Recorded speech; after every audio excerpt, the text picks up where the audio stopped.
Right now, I don't see anybody locally can touch him. Nobody in the Turks and Caicos right now can touch him. He's only just doing what he's doing because he's not mentally tough. And he don't have the confidence in himself because of past experiences, you see. And then also, he has been misled in the fact that people come in his life and tell him that, oh, he's a superstar. But what have they put in place for him as a superstar? You know, people come in his life before and told him that, man, you're the greatest thing since sliced bread. Okay, so where is the avenue towards it? You understand? So now, what I have done so far is let him actualize reality. It's not a bed of roses. We have to work. And the work, we can't expect any handouts from anyone. We have to go there and ask and beg the government and beg the public and whatever they can give, and then whatever we have, we put with it and we do what we have.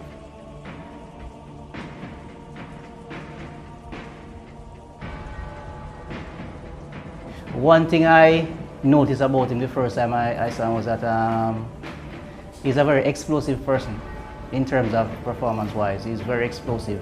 But as the coach was saying earlier on, I think you need to shed some body fat, and shedding that and more time in training, I think he will get where he needs to be.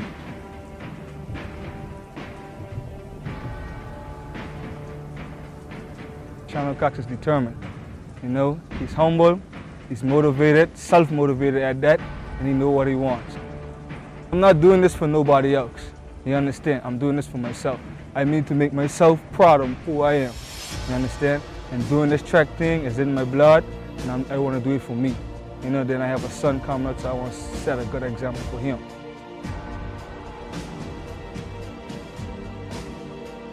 This motivation comes from my family background. My uncle, who always there from day one pushing me, you need to get up, you need to go get it. You know, despite what happened in the past, tomorrow's a new day. He always showed me that looking at it step by step, don't take nothing for granted. You made your mistakes before, now it's time to regain everything. I wish it was easy.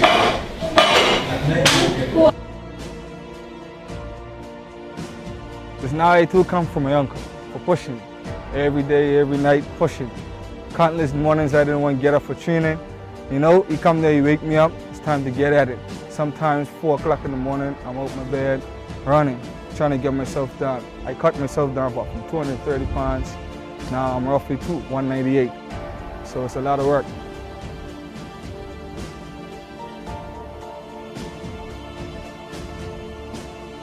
For Roshano to reach his full potential, it needs total commitment, and it need money, all right? And money in the sense that when you train, we need to evaluate the preparation, and how you evaluate the preparation is take him out of his comfort zone and put him in a competition, a pre-competition environment where he run against other people and test himself long before the major meet. So you can see, like every 6 weeks or every 5 weeks, I'm supposed to have a test, all right? And this test comes in the form of either a 400 meter under duress, which means in a competition, at 200 meters under duress, which means competition, or even the 100, because primarily I'm preparing him to get back to his heyday of running 10.5. If I can get him to run 10.5, because his personal best I think is 10.72. Objective right now is 10.5 by July, August. That is not necessarily his true potential.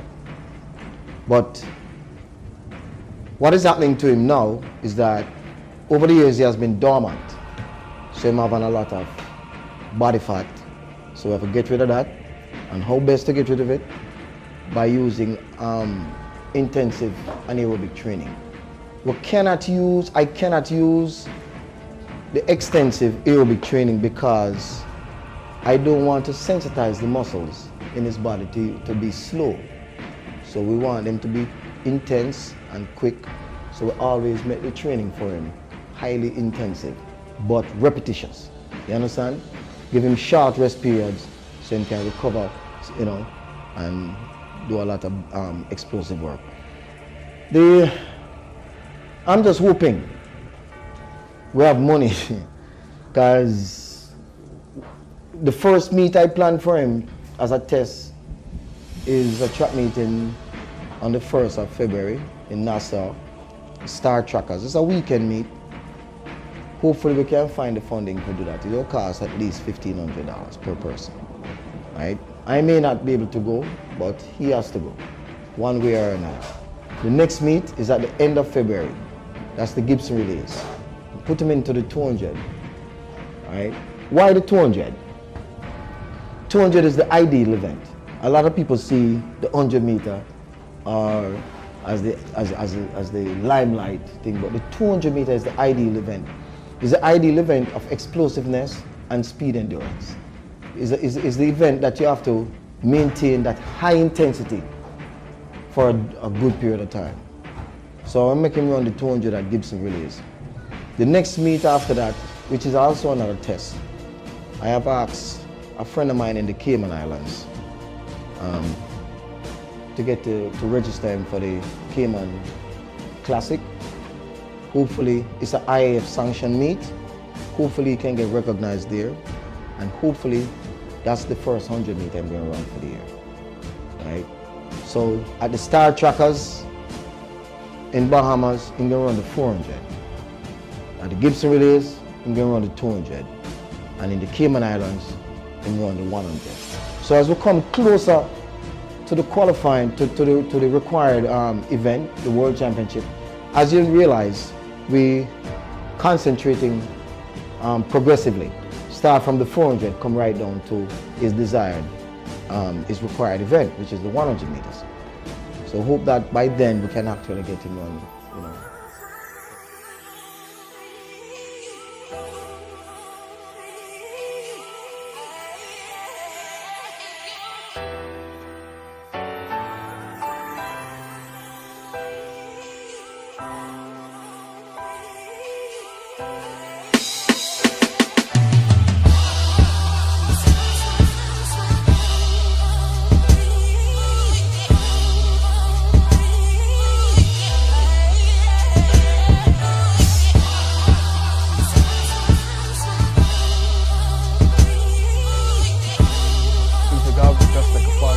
Sure what I got here. You know, he tried, what he did for me, step by step, you know, he tried to make me make peace with my mind first. Because whatever's in your mind is going to determine what you do in the future. Well, my goals right now is to PB at every meet I go to right now. So my time right now is just working on flexibility and getting my strength work up more. So I need to go in, peace out every moment I get, try to work out every possibility, flinch I got, work on my strides, work on my finish, and just deliver. Everything goes with the mind. If you're not focused up here, trust me, you can't do it physically. You can't do it physically. My time, I'm willing to reach 10-2. My aim is to reach 10-2.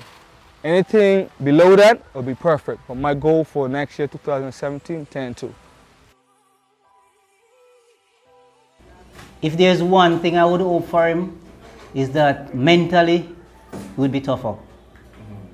Because I think mental toughness in this time of competition, that is necessary. But regarding training, yes, he wants it. He put his best foot forward, and whatever is required, he will do it. The government in Jamaica does very little in sports. A lot of people think the government in Jamaica do everything. No. It's a boys' champs, girls' champs. The government in Jamaica have nothing to do with that. All the government in Jamaica does is provide the facility, provide the teachers, and provide the school. Everything else, 98% past students. Past students. I tell you, government does. The Olympic team, the government have a subsidy for the JOA, the Jamaica Olympic Association.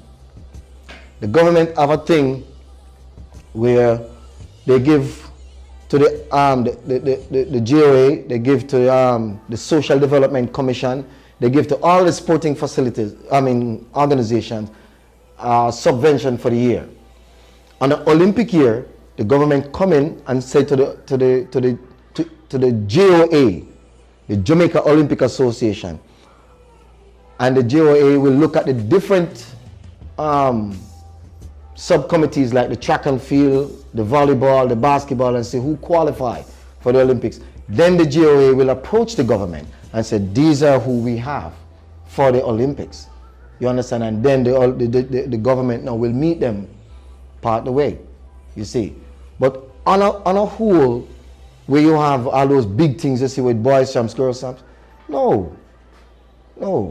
When you see Calabar run out in them full-fledged, every man have them rain suit, them speed suit, them jump spikes, them warm-up spikes, and them competition spikes, them jump spikes different from. The government don't have nothing to do with that. Past students. And when the athlete meet the person on the street, the athlete is committed to perform because that person go out of his way to make sure you have that. Where do we have this in Turks and Caicos? That level of commitment is not here. You understand? Imagine this. If every past student from Raymond Gardner for the past 20 years give $5 a month, self-reliant, Raymond Gardner, in the next 10 years, Raymond Gardner could even pay the teachers. Not to mention HJ, one of the oldest schools we have in Turks and Caicos. I mean, even if you reduce it to $2.50. $2, because they spend more than $5 on rum. Most people. You understand? But that is the commitment. The commitment it's not just the athlete. The athletes are committed because someone is interested in them. Someone takes time out to say, listen, I care for you. Who cares for him? Who is showing that they care for him? You understand?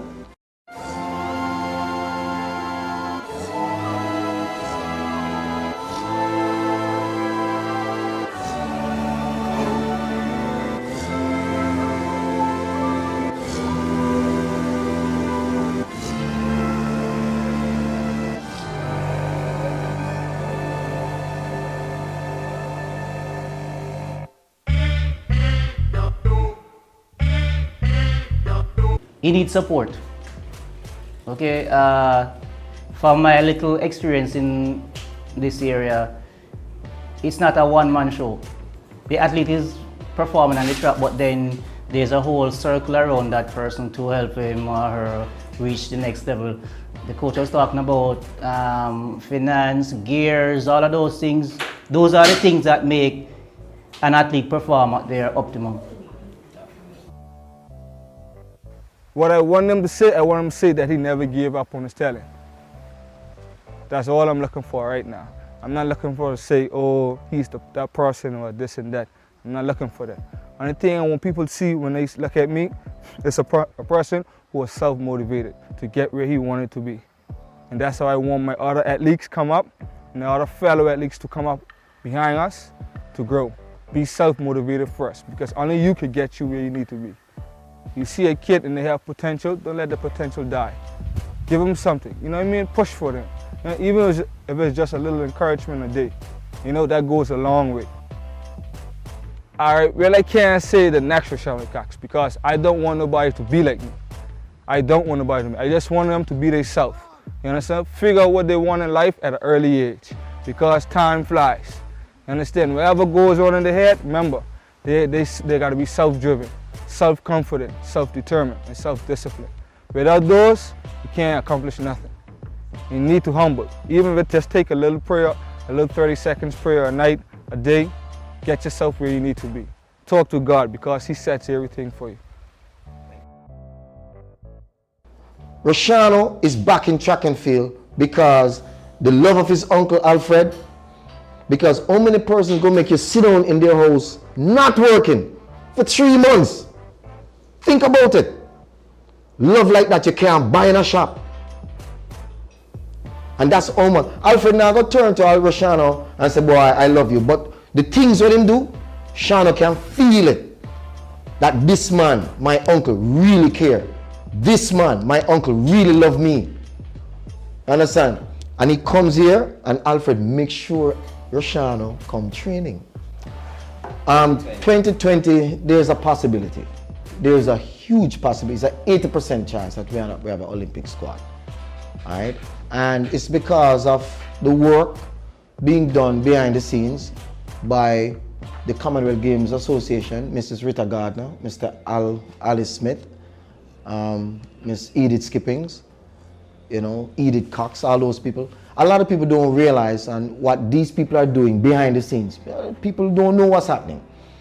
But these people are working, and Miss Judith Robinson, to a lesser extent, working behind the scenes with an organization with the Eastern Caribbean Group, and they're trying to get, what they call it, not really non-aligned, they're trying to get a few countries who are not yet in the Olympic, in the IOC, get them in through some medium. I don't know which medium, but they're working on it.